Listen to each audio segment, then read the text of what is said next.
I'll have to be honest with you. First thing I'm going to mention right up front is it's free. I like this service when it's free because, you know, you can tie up a lot of money in different services, and from experience I found out that sometimes you can pay a lot of money and you may not be getting that much out of it.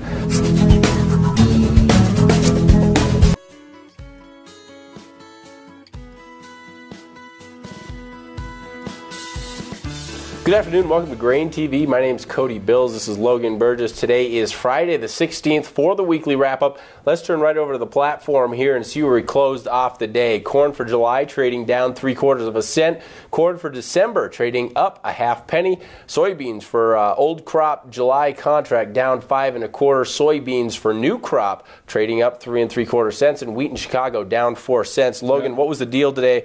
We seem to have a little bit of chopping around between old crop and new crop. You know, it was a relatively quiet day. As you said, we did have active spreading going on both in corn but primarily in the soybean market. You know, as you showed there, we saw the new crop contract gain 8 cents on the July front month just in today's action. Quite a big one-day move there. Really not a lot of new information though in this bean market driving things. We did have a reportable sale of old crop soy oil to the Chinese here today, and additionally we had a sale of 180,000 tons of new crop beans to unknown destinations. So that was really the only information in the bean market today. As I said, kind of just a choppy trade. It looked like we might have seen some unwinding of this premium on the front month that we've seen getting built in now for a couple months here. An important story here for wheat, as we talked about yesterday on GrainTV, there was a tender out from the Egyptians. The entirety of that sale did go to Ukraine, 60,000 tons going to Ukraine there on that sale. So I think this could weigh on wheat futures for two reasons. First of all, it shows that U.S. wheat is not very competitive right now. As we remember yesterday, we had an exceptionally light week of wheat export sales. And additionally, it shows that the Egyptians are comfortable with forward contracting with the Ukrainians.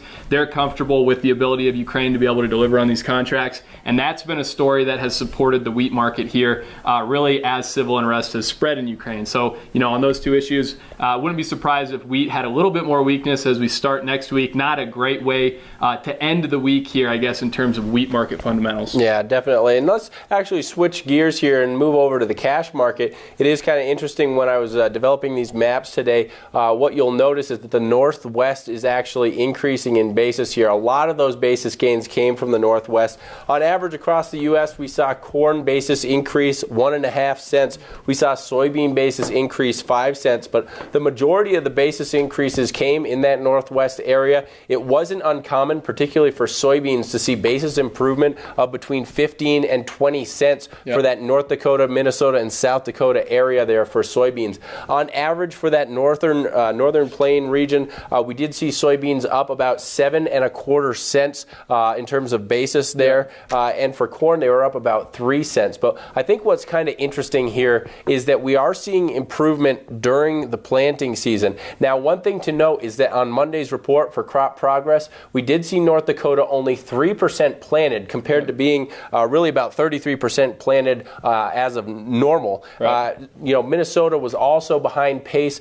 They were only 31% planted. So we are far from the peak of planting season. And I suspect as we get more planters out there rolling this week and next week, we're going to see that reflected in the basis here. So I think, you know, and the reason is because the producers are out there, they're preoccupied with planting, and therefore they're unlikely to deliver grain to the elevators. That'll help them get rid of some of that backlog grain they have stored there. We've heard the story about the logistical problems. So I would suspect that we're going to see some basis improvements here in the next couple weeks in that Northern Plains region. Well, on Monday here, we will be getting an update from the USDA in terms of crop progress and conditions. We'll have to wait to see how much planting got done in those northern states last week. Additionally, it's going to be important to see how much was done out east. Talking to producers here at Grain Hedge, a lot of guys were stuck from getting in the field due to rain, especially in Illinois, into Indiana. We'll have to see how much got planted there as well. If you're going to be planting here over the weekend or into next week, keep in mind we have a great mobile trading app available now at Grain Hedge. You can visit us over at grainhedge.com and take a 2-week trial of it. Get live quotes from Chicago in the cab of the planter here